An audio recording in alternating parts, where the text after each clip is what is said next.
Hello friends, आज के इस वीडियो में हम लोग परसेंटेज से रिलेटेड ही क्वेश्चन सॉल्व करेंगे जो कि सीपीओ 2022 में आया हुआ क्वेश्चन है। ये क्वेश्चन इनकम एक्सपेंडिचर से रिलेटेड क्वेश्चन है। तो देखो इस क्वेश्चन में सबसे पहले क्या बोला गया है। इस क्वेश्चन में बोला गया है रमेश की मासिक आय 16,500 थी और मासिक खर्च 10,500 था। अगले वर्ष उसकी आय में 25% की वृद्धि हुई और व्यय में 19% की वृद्धि हुई। तो बचत में हमें परसेंटेज इंक्रीमेंट फाइंड आउट करना है। तो देखो हम लोग सबसे पहले जानते हैं इनकम होता है income is equal to expenditure plus saving होता है।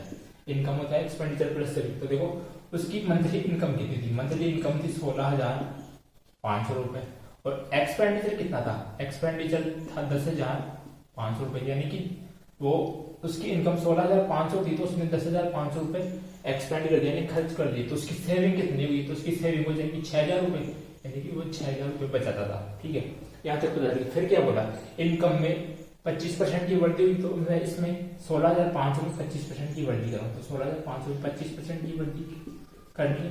तो देखो ये कैंसिल होगा। तो 165 इंटू 25 को सोल्व करेंगे तो कितना आएगा।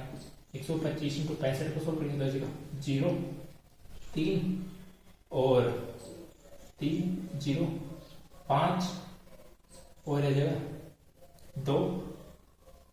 तो ये कितना आ जाएगा 5 2 सॉरी यह जाएगा 4 1 2 5। तो यह जाएगा 4 1 2 5। यह हमें मिल गया इनकम। अब हमें एक्सपेंडिचर भी पता करना है। तो एक्सपेंडिचर कैसे सॉल्व करेंगे।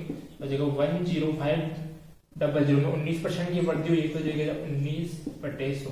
तो इससे कैंसिल हो जाएगा। तो 105 को हमें 19 से मल्टीप्लाई करना है। तो 105 को 19 से मल्टीप्लाई करेंगे कितना जाएगा 105 इंटू 19 तो जाएगा 5 0 1 0 5। ये जगह 4 9 5 9 9, यानी कि आ गया 1995। यानी कि इसका मतलब है कि उसकी इनकम में तो वृद्धि हुई है 4,125 रुपए की और एक्सपेंडिचर में वृद्धि हुई है 1995 रुपए की। तो हमें सेविंग पता करनी है। हम जानते हैं इनकम होता है एक्सपेंडिचर प्लस सेविंग। तो इनकम में से एक्सपेंडिचर माइनस कर देंगे तो हमें सेविंग मिल जाएगी। तो 4,125 में से 1995 माइनस करेंगे तो कितना मिलेगा 0।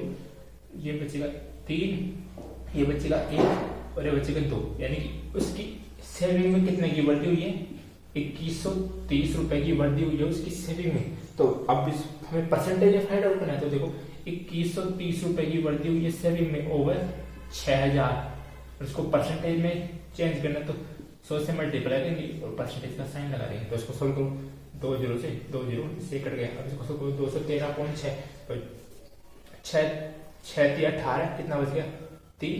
तो फिर जाएगा 6 × 30 फिर 3 बच गया तो 6 × 30। तो इसका आंसर जाएगा 35.5%, यानी कि उसकी सेविंग में वृद्धि हुई 35.5%। सो आई होप कि आपको समझ में आ गया हो। मैं इसको एक बार दोबारा रिपीट कर देता हूँ। देखो इनकम एक्सपेंडिचर से रिलेटेड सवाल है। इनकम थी 16,500, एक्सपेंडिचर था 10,500। तो सेविंग कितनी हो जाएगी 6,500, यानी कि इतना था, इतने में से इतना खर्च कर दिया तो इतना बचा। फिर क्या बोला इनकम में 16,500 में 25% की वृद्धि हुई। तो इसको सोल्व करेंगे तो कितना आ जाएगा 4,125, यानी कि उसकी इनकम 4,125 रुपए बढ़ गई। फिर क्या बोला एक्सपेंडिचर में 19% की वृद्धि हुई। तो इसको सोल्व करेंगे किया 105 इंटू 19 तो कितना आ जाएगा 1995, यानी कि उसकी एक्सपेंडिचर में वृद्धि हो गई 1995 की। तो देखो इनकम में वृद्धि इतने की, एक्सपेंडिचर में वृद्धि इतने की। तो हमें सेविंग में वृद्धि निकालनी तो कैसे निकालेंगे 4,125 में से 1995 माइनस करेंगे तो हमें मिल जाएगा 2,130, यानी कि उसकी सेविंग में वृद्धि कितनी होगी 2,130 रुपए की। तो अब इसे परसेंटेज में निकालना तो कैसे निकालेंगे 2,130 रुपए की वृद्धि हो गई ओवर 6,000। तो उसको और परसेंटेज में चेंज करना तो 100 से मल्टीप्लाई करेंगे और परसेंटेज का साइन लगा देंगे।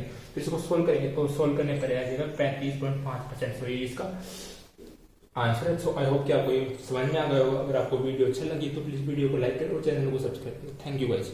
सो नेक्स्ट वीडियो में मिलेंगे।